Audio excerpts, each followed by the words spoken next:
The year is 1950. The world is shaking on the brink of the destruction due to the Cold War, a time of secrecy, mistrust, and global tension. But as the world emerged from the shadows of that era, a new kind of war began to brew. A trade war. Nations locked in fierce battles over tariffs and economics. It's a struggle for supremacy in the global marketplace, a battle for wealth and prosperity.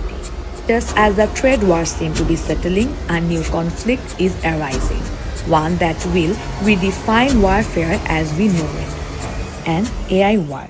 In a world transformed by technology where every byte of data is a weapon, a new Cold War has emerged between the two biggest global superpowers, the United States and China.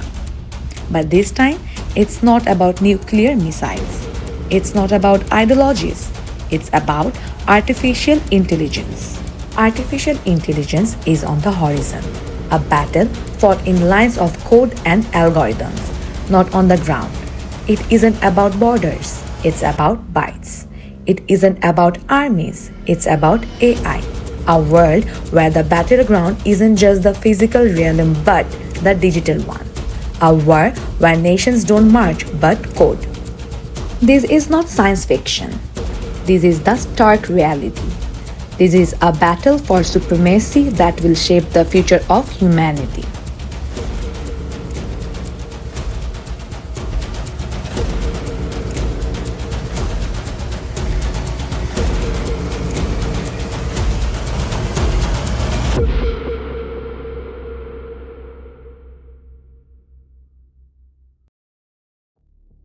As you mentioned, one of the key future battles with China is over artificial intelligence. Is a new Cold War weapons race underway?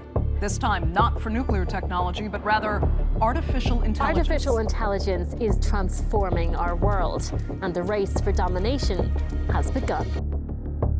The latest AI, known as Generative Pre-trained Transformers, promises to utterly transform the geopolitics of war and deterrence. It will do so in ways that are not necessarily comforting and may even turn fatal. AI-powered software might force authorities to make decisions in minutes rather than hours or days.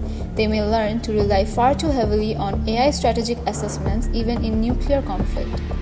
James Johnson of the University of Aberdeen believes an accidental nuclear war likely to happen in the East China Sea in 2025, caused by AI-driven intelligence on both the US and Chinese sides. The perceived benefits associated with AI-powered weapons, especially AI and autonomy, may prove irresistible to states in order to sustain or capture, in the case of Russia and maybe and certainly China, the technological upper hand and first mover advantages that are associated with this technology. AI technologies such as hypersonic missiles could result in blurring the distinction between a conventional and nuclear attack. Of making something that is cleverer than we are in some sense, better than we are at solving problems.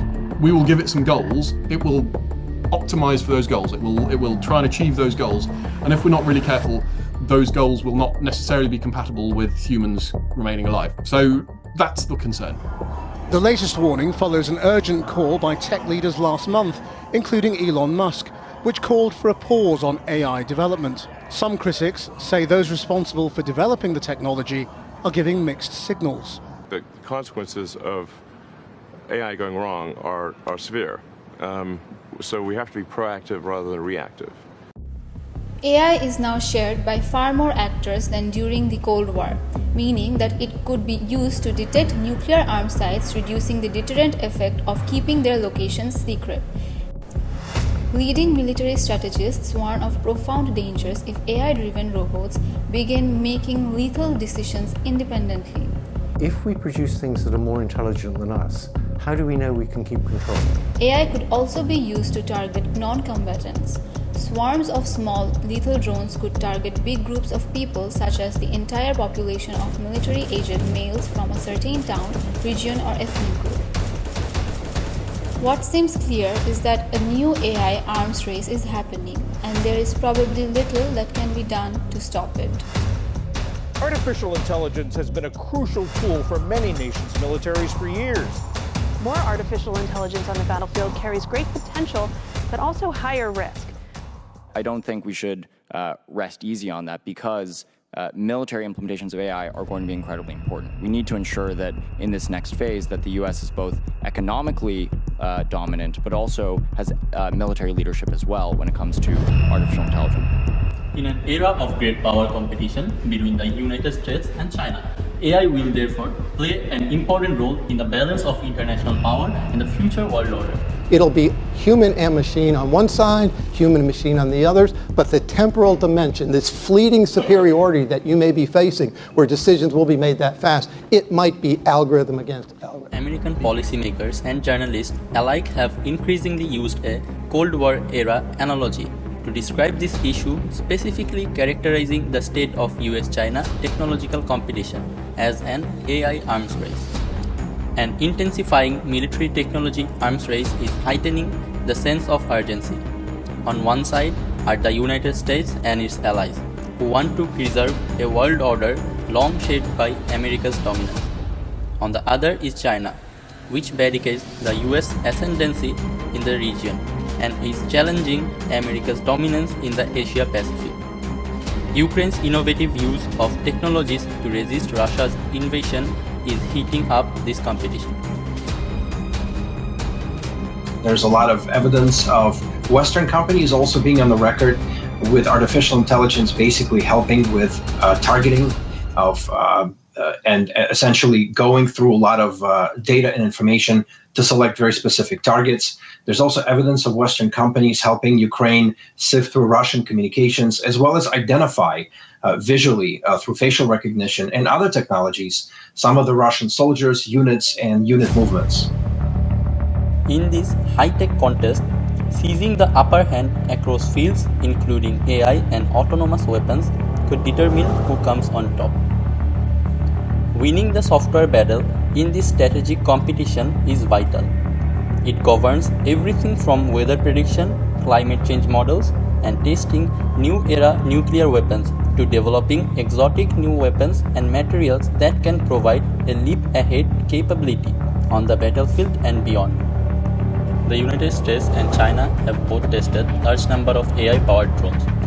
Last year, the US military released footage of troops training with drone swarms. Piercing the air around the Fort Campbell base, a mob of drones on the hunt. The city's been constructed by a US military experimental unit to see how swarms of unmanned systems can storm urban environments. The US has a key advantage over China as the two superpowers compete for supremacy.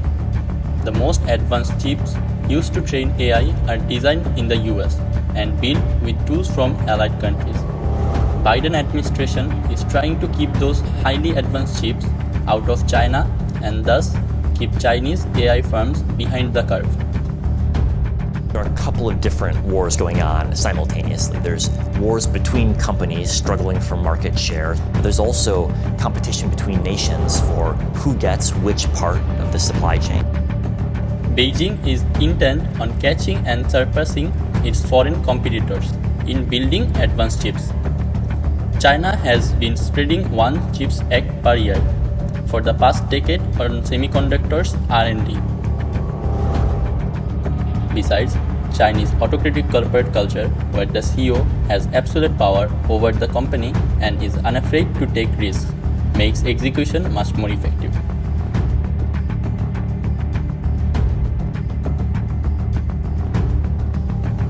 How will we ultimately be separate? Will we have one technology economy versus another?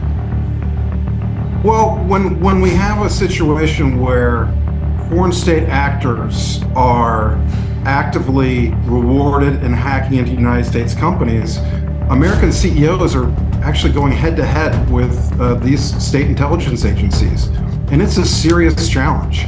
And I think there will always be risk management in how much of our technology we have built and share overseas versus in the United States. And I do think we see a pullback there and some more conservative behaviors across the board.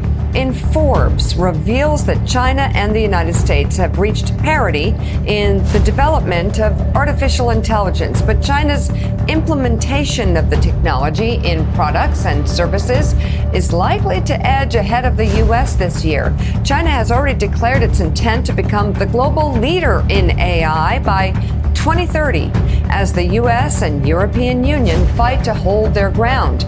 Is China leading the way, or who's got the edge in your estimation?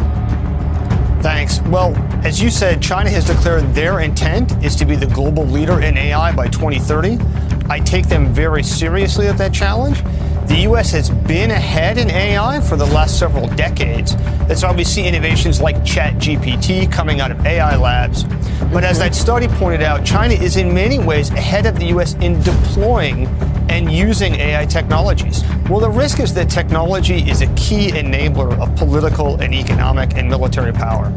China's leader, Xi Jinping, has said that science technology is the main battleground of global power rivalry. And so the risk is that by leading in technology, China then has the ability to translate that leadership into economic and military advantages around the world. They're able to lead in AI and set the terms for how AI is used.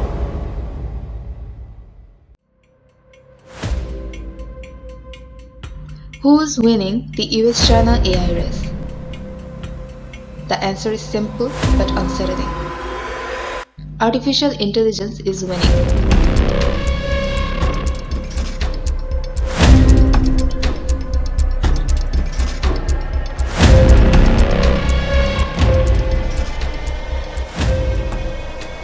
And we are nowhere near ready for what it will bring.